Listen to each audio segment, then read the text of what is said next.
There's some hoes in this house. There's some in this house. In this house. There's some in this house. In this house. There's some hoes in this house. In this house. There's some in this house. More people are talking about the housing bubble, but what kind of bubble are they really mentioning or referring to? We're talking about the affordability gap in California that is making it more difficult for people to afford their starter homes. So let's read this. Bubble Watch. California housing. 42% of Californians can afford starter home qualifications versus 67% nationally. So starter home affordability is down. How many can afford a typical first-time home purchase, California versus nation? So obviously this is not good for the first-time home buyers in California who are not in a position to be able to afford a house in given markets where the starting price tends to be around $1 million. They say starter home just because it is your first time buying a home ever. Now, whether that be due to your desire to purchase a home for the purposes of engaging in what is called sweat equity, gentrification, you want to buy in a cheap area simply to own it, flip it, and resell it, or you want to live in it. It goes either way, but regardless, individuals living in California aren't able to make that first home purchase. Bubble Watch digs into trends that may indicate economic and/or housing market troubles ahead. Buzz. California's home affordability gap for first-time homebuyers is nearing levels last seen in the bubble years of the mid-2000s. Source. My trusty spreadsheet compared an affordability yardstick for starter homes in California and the U.S., the California Association of Realtors First-Time Buyers Index. We have actually taken a look at this First-Time Buyers Index in California specifically, and yeah, in some cases, homes are set on average at around $1 million, depending on how much money you make, depending on what your credit score is, depending on how much of a deposit you can make on the home or money down, will determine whether or not you can even enter the home buyer's market. And much like the rest of the country, there is a very high barrier of entry to enter the market right now because the unfettered access to the vacancies due to institutional investors buying up available homes at the beginning of the pandemic with cash above asking price drove up the cost of homes across the board, which is only making it more difficult for individuals who want to enter the home buyer's market to do so. So again, all market-related analysis right now is geared toward looking at what is happening to the bubble on the home buyer side, right? There is no talk of what this will do to renters because nobody really gives a goddamn, right? So this is the best that we can do given the circumstances. The less than traditional metric is more generous in qualification terms than most benchmarks. It assumes a house hunter earns the median household income and is buying a residence worth 85% of the median selling price, financed with 10% down, payments, insurance, and taxes equal 40% of household income. The trend. The odd pandemic housing market made a home price tag higher for all. The third quarter's median selling price for a single-family existing home in California was up $814,580. That's 17% up in 12 months versus $363,700 nationally, up 16% in a year. You can see a major shift in our market in this year alone.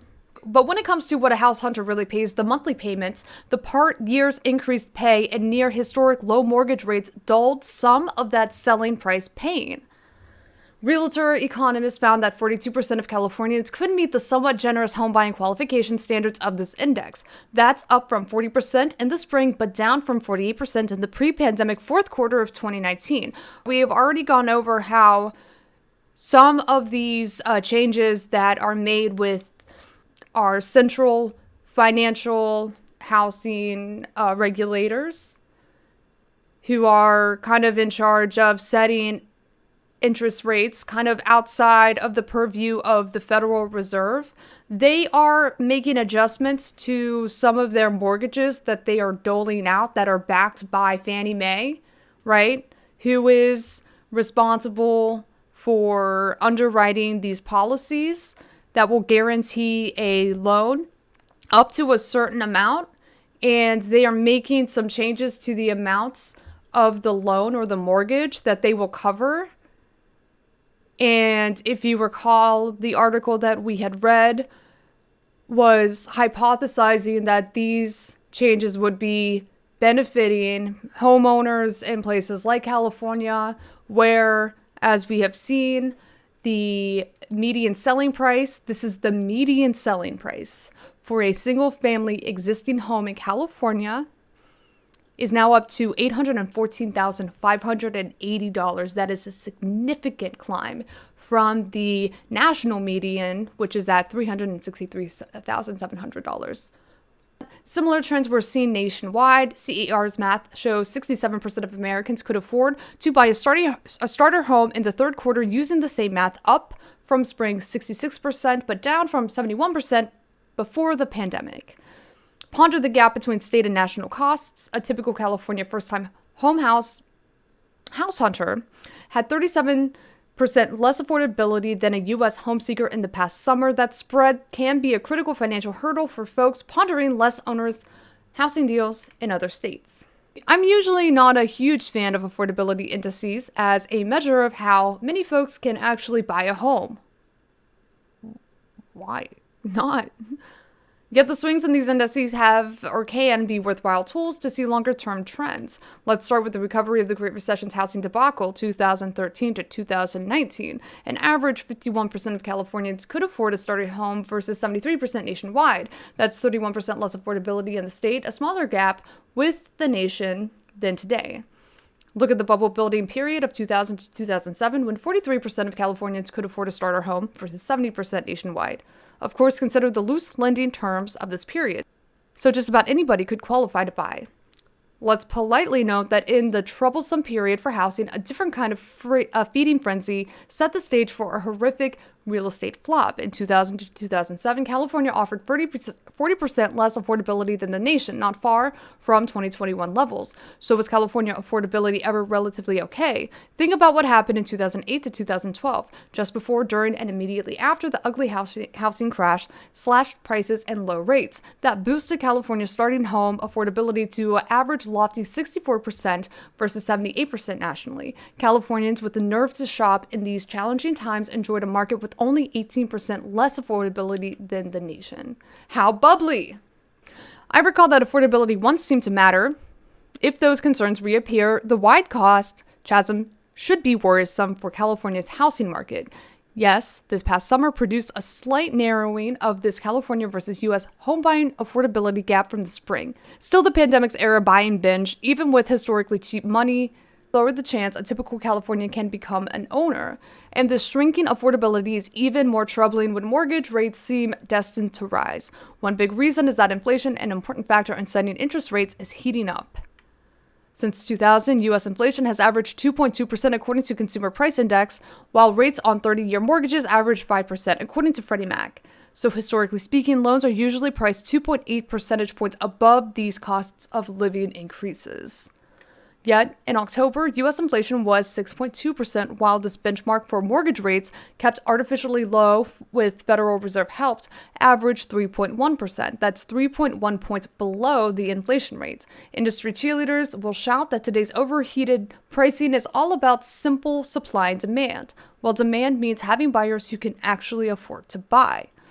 So, I guess the moral of this story would be that even with the Federal Reserve essentially dropping interest rates almost to zero for mortgages, we still have a huge affordability gap because the cost of real estate in California is just outrageous compared to the rest of the country. So when you have a much higher barrier of entry to become a first-time home buyer in California, even with almost a 0% interest rate during that brief time when COVID-19 initially moved us to a complete and total economic freeze, so to speak, people are still unable to buy in this incredibly exorbitant market.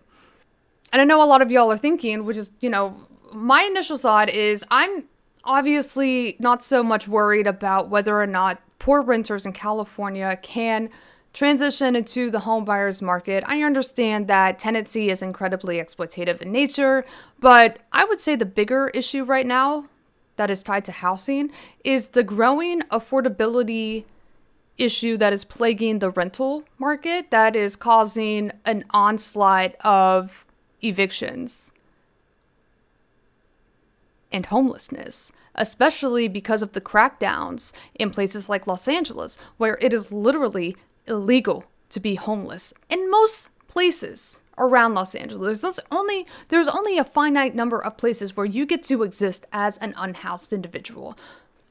Of course, there are correlations between this particular market and the rental market, especially because we know that most landlords do have mortgages that they are paying off.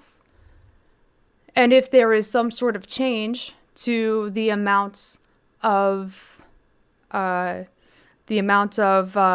a landlord's going to be paying toward a mortgage, after the Federal Reserve might increase interest rates to adjust for inflation, while they start to taper down the amount of securities that they are purchasing on a monthly basis, then this could mean that higher rents are on the rise as well.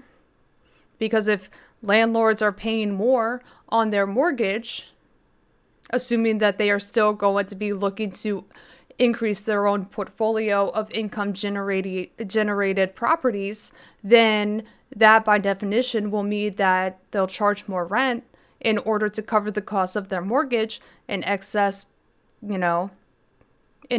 to what the cost of the mortgage and additional fees would be, including property taxes. That all falls onto the renter, and we could see even more higher costs of rents in California. 4 people die every day experiencing homelessness in Los Angeles. So while those who are personally afflicted by this unfortunate reality that the likelihood that an individual will be able to buy their first home in California might seem like the most important or pressing thing to pay attention to, I just wanted to add in that little tidbit of information. People are literally dying on the street because they can't afford to keep a roof over their head. There's some hoes in this house, there's some in this house, in this house, there's some in this house, in this house, there's some hoes in this house, in this